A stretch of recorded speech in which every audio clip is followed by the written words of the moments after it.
Yes, my name is David Brown, and this is a trial run for a one take movie review format. It's my third attempt to do this, and I think I have things down. I'm still going to do this all in one take, and what I'll be talking about is a movie called Allegro Non Troppo. It's a movie from the 1976 that was done by a cartoonist and animator named Bruno Bozzetto. Uh, he did a lot of cartoons. He was most famous for a character called Mr. Rossi, which we'll be getting to. And this was done as a satire of Fantasia. This was really about the time Fantasia really made it big. Uh, it had been out in the 40s, of course, and it was never really that successful until it started appealing to the people in the psychedelic subculture.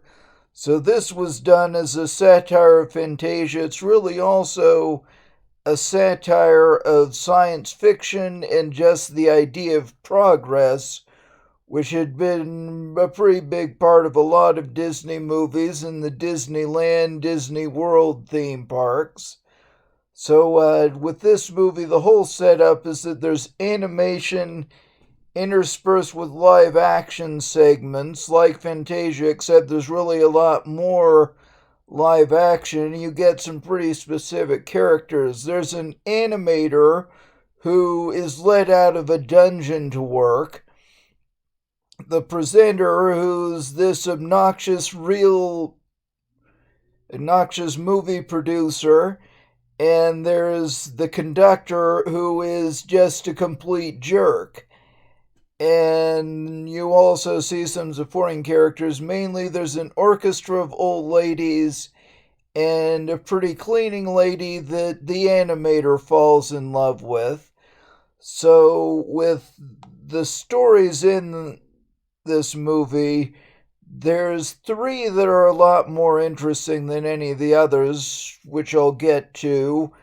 Uh, Now, one thing I'll say about this movie, uh, it's very hard, if not impossible, to really get the whole experience. This is a DVD I ordered from Europe, and it is just cursed. It works, but it only plays in one of several players I have around the house, and that player is the worst player I own. Yeah, and it's probably a bootleg. Uh, it's marked Region Zero, which is typical for bootlegs. And an extra, the very first time I watched it, I could not figure out how to turn on the subtitles, so I watched everything, including the live action segments, with no way to tell what was going on. And if you're watching the live action segments at all, you're going to have trouble enough without being unable to tell what the hell anyone's saying. Now, one other thing I'll say about this movie, before I get into the individual segments, is that it was rated PG on US release. There were parts that were censored, but from all the descriptions of the US cut, most of that was cutting down the framing live action segments and maybe the ending sequence to reduce the running time. And uh, what really happened is that in the 70s, it was almost impossible for an animated film to get a rating higher than PG, and that would almost certainly not be the case now.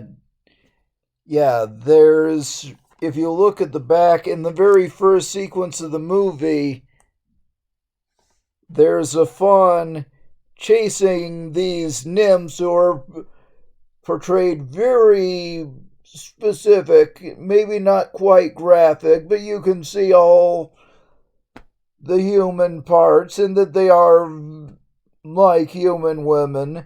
And it gets to the point where it's the fawn chasing not even individual women, but something like hallucinatory creatures that are just composed of the woman body parts. That's what you deal with, and there's even parts of the final segment I'll cover where there's even live action segments that get pretty explicit. And yeah, nobody back then cared as long as it was supposed to be an animated film. How Fritz the Cat got the X rating, I don't know, and I really don't care, but it had to have been very extreme. Yes, and another thing, I have a whole thing with Ralph Bakshi, even without having seen Fritz the Cat, but I won't get into that any further right now. So, with this movie, it really gets in gear with the second segment of the movie.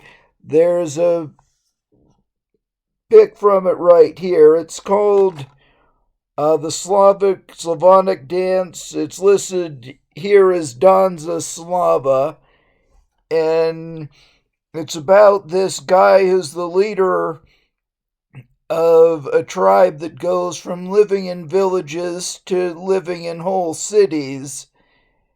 Only he hates them and he wants everyone else to die. So he finally starts organizing them into an army so that he can lead them to where they'll kill themselves or kill each other. And there's a funny punchline when they finally get outside his control that I won't go into. And the next segment is the one that really gets this one well known. It's just called Bolero. It's a parody of the Rite of Spring segment in Fantasia, pretty obviously. And what it shows is it starts with the conductor drinking out of a Coke bottle, then he throws it away.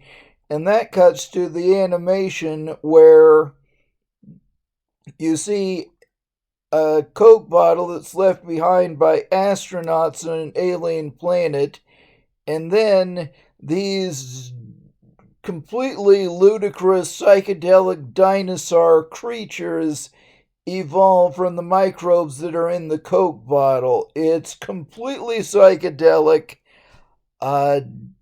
The dinosaurs don't look much like anything that ever lived. Some of them are more like crosses between dinosaurs and mammals. They've got tusks, antlers, even fur, which kind of anticipates what we now think about dinosaurs having feathers. And through the whole thing, you get glimpses of a creature that's actually an ape.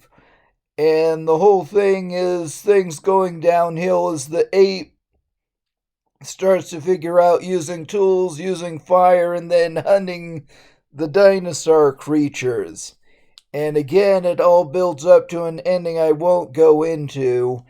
And right after that, you get something you would not be prepared for if you hadn't actually watched the segments individually. This is a segment called Vulcitriste. Apparently, it literally means sad waltz.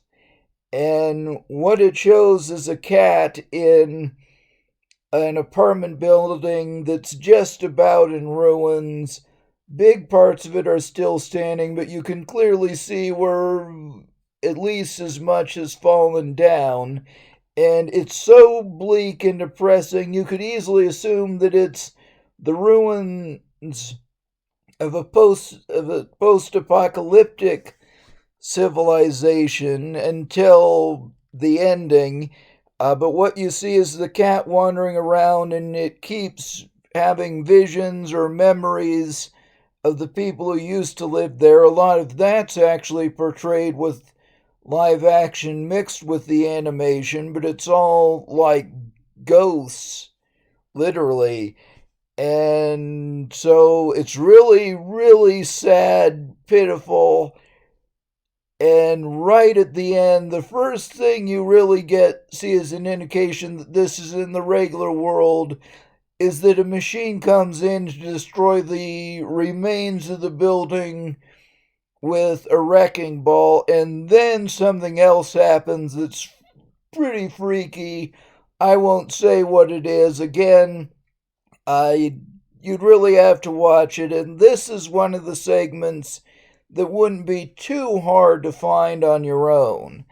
Now, for the rest of the movie, it kind of goes downhill. There's a segment with bees that get threatened by humans who are just having a picnic, and then the final segment has a kind of weird backstory. It's, let me see, Firebird by Stravinsky.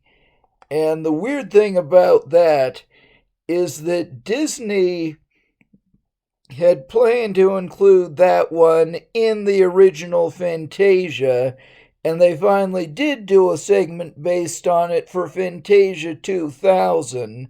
But what happened in the meantime was that this movie set the music to a sort of adaptation rendition of the story of the Garden of Eden, where the snake is offering Adam and Eve the apple, and then the snake decides to eat the apple itself, and he gets thrown forward to modern times and modern civilization. So there's a lot of satire of the media, satire of consumerism, and this is where they have a lot more live action mixed in with the animation that gets kind of graphic. And it all ends with the snake coming back out of its trance trip, whatever, and begging the humans not to eat the apple. And after that, there's an ending that they say got mutilated a lot for the US release. It basically has the animator revolting against the presenter and the conductor. So there's a whole bunch of completely random stuff. You can see part of it right here. Yeah, and the one really interesting, funny part is where it shows a segment of nuclear war set to a few notes from also Sprach Zarathustra, which is the 2001 theme.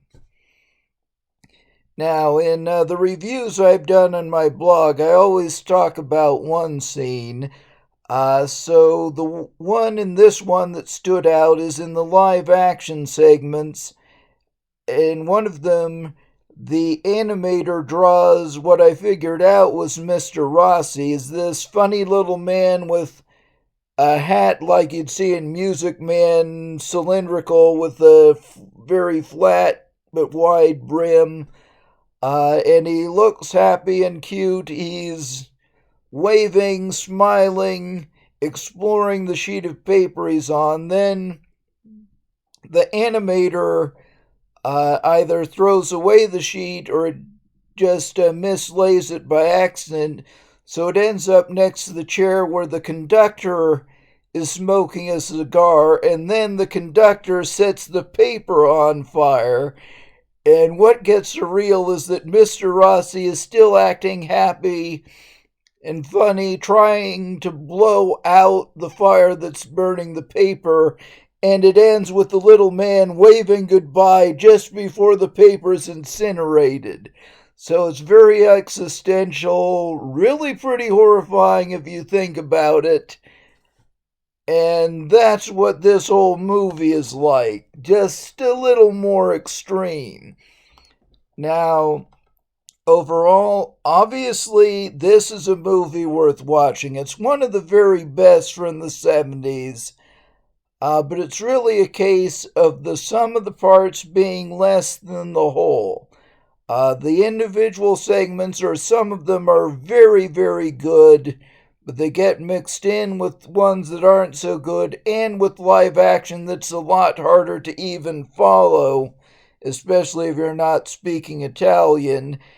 And overall, there's better movies still than this, and there's movies that aren't even necessarily any better that are still a lot more relevant now. This is literally older now than Fantasia was when it came out, and you can really tell the difference. Fantasia can still resonate with people, and it still feels timeless. This feels 1976. So if you can get it, hunt it down.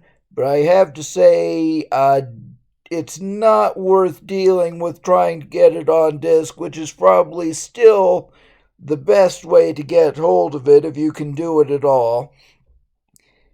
And yes, for now, you may be best going on YouTube, but the thing is, lots of people have tried posting this movie. Lots of them have gotten taken down, though.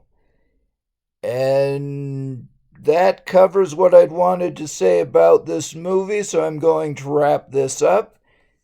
And if you're watching this, feel free to tell me if this works, if you can even hear me or see this. But I probably would not re-record this again. Thank you.